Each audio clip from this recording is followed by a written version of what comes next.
Hi, it's Jared from Strong Roots Farm. Today I'm going to talk about something you should be doing to prepare for your garden for next year right now. It's coming up after I'm this. Jared McGinnis.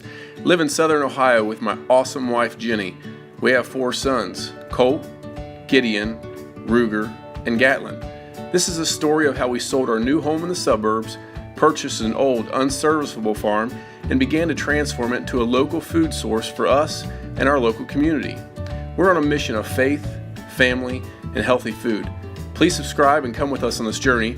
We are Strong Roots Farm. All right, it's crazy to think about next year's garden right now. Had a lot of people talk about how they want to do a lot of the things that I've showed them on my videos for their next year in their garden. Something you should be doing right now though is composting. So composting can be scary. There's a lot to learn. There's a lot of stuff out there. But really, as long as you don't want to make perfect compost or you're not trying to sell compost, it's really fairly easy. So the basics of compost, the Compost 101. Carbon, nitrogen. Those are the two main things that come out of compost. So you have green items or brown items. They kind of break this down to make it a little easier. So in the depth compost, in the major people who are looking at compost, they're doing carbon to nitrogen ratios. They want to get to that 25-to-1 or 30-to-1 carbon to nitrogen.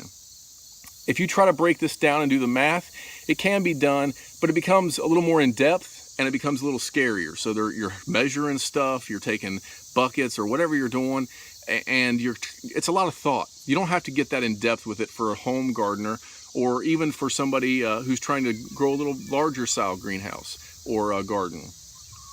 Basically, what you want to do is you want to think about 2-to-1. So things that are brown, what we would call carbon, your leaves, anything that comes from a tree. So wood chips, sawdust, leaves, anything that comes from a tree is obviously a brown. Old brown grass is a brown, and they call it a brown because typically things are brown. So also your paper scraps, some of the household items that you have in your house, some of the food scraps, no meat products, those are also browns. It's all high carbon stuff. Sawdust is my favorite carbon because it takes very little of it to have a high carbon rate. I have a hard time finding enough carbon because I have manure available, and anytime that you're going to put manure into a compost pile, you need to search out carbons. One of the newest carbons I'm using this year that I've never used in any of my compost pile is my old corn stalks from my sweet corn. So right now we're coming into fall. The leaves are going to start falling here in a few months. Your grass should be growing high and you're having grass clippings. You got a lot of extra garden waste. So all the old squash plants, the corn stalks, all those things, all this can go into your compost. All the garden stuff that you're eating right now, you should be saving in your house and putting on your compost pile. Your eggshells, all your chicken manure, anything that you have can go into a compost pile. I get paper scraps from work. The only thing you need to worry about with paper scraps is if it's glossy, if the ink in it, if it, the newspaper ads from the grocery store, if they're glossy, stay away from that. But regular newspaper, black and white newspaper, those are all good. Shred them, it helps a little bit. So let's go over how I started my compost pile. If I had unlimited resources, I would start with wood chips, a base of wood chips. I don't have that. I can't get any tree service to dump any wood chips for me. I'm going to go to my local town and see when they clean up stuff in the fall if I can have their wood chips. But what I started with was old hay. So I had this pile of old hay that was at the bottom of the round bale, feeder. And I started with that. This compost pile here is about 45 feet long. It will be 6 to 8 feet wide and 6 to 8 feet tall, 45 foot long. You don't need that much compost, okay? There's lots of things you can do. You can build a bin. You've seen these skids, take 4 skids and nail them and put it all in there. You can take a fence and make a circle, make a cylinder and put it in there. Those are all nice. The biggest thing is you don't want it flat. You want to build this thing as high as you can because the outer 5 to 6 inches is not going to compost really well, only the deep inside. So the more inside capacity you can build, that's what's going to compost the best. That's why people talk about turning it so the outside becomes the inside and it all gets evenly rotated through. So my compost pile started with some old hay. Then you can see some squash plants here that I had. I took those out. The dark brown stuff here, I have an old compost pile that I started this spring, and I kind of took it and spread it across the top. You don't have to do this. I'm doing it because there's microbiology in there that will boost this new pile that I'm making right now for next year. So I have my corn stalks laid on top of the straw.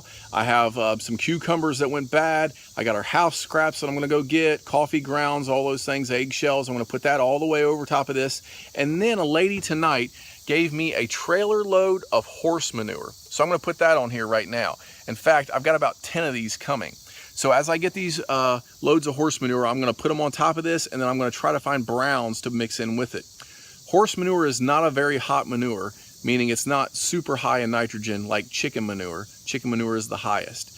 But so you don't have to have a ton of carbon, but you definitely want to catch as much of that nitrogen as you can in that diatomaceous or in that diaper of carbon, okay? You want to hold that in there. So that's the thing, we want to try to layer this. So here we go. I've got my stuff down. I'm going to put some horse manure on.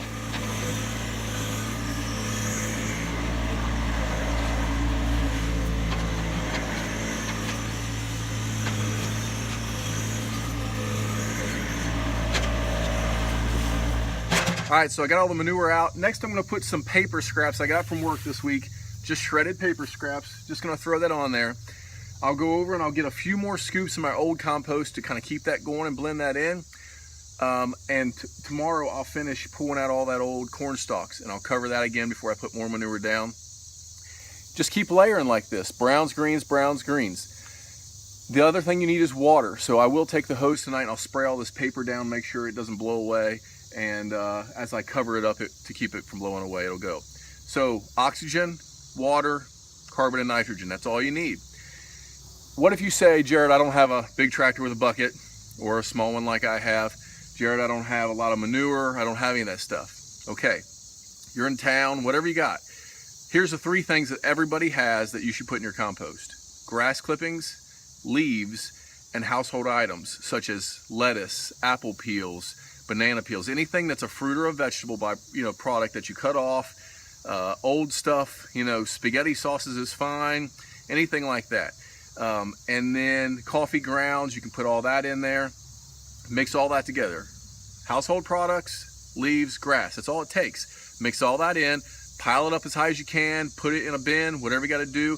You don't need a tractor to turn this. You can just dump it out of a trash can, turn it, every 2 or 3 weeks, turn it, cover it with plastic over the winter. You'll be good to go. That's all it takes. It doesn't take a lot of work to make a small compost pile. If you're gonna go huge like I've got here, or I guess this would be considered small still in the agricultural world, but a big oversized pile like this, it helps to have a bucket. I will take this bucket, move this pile over, and that keeps the air going through it. Hope this helps you.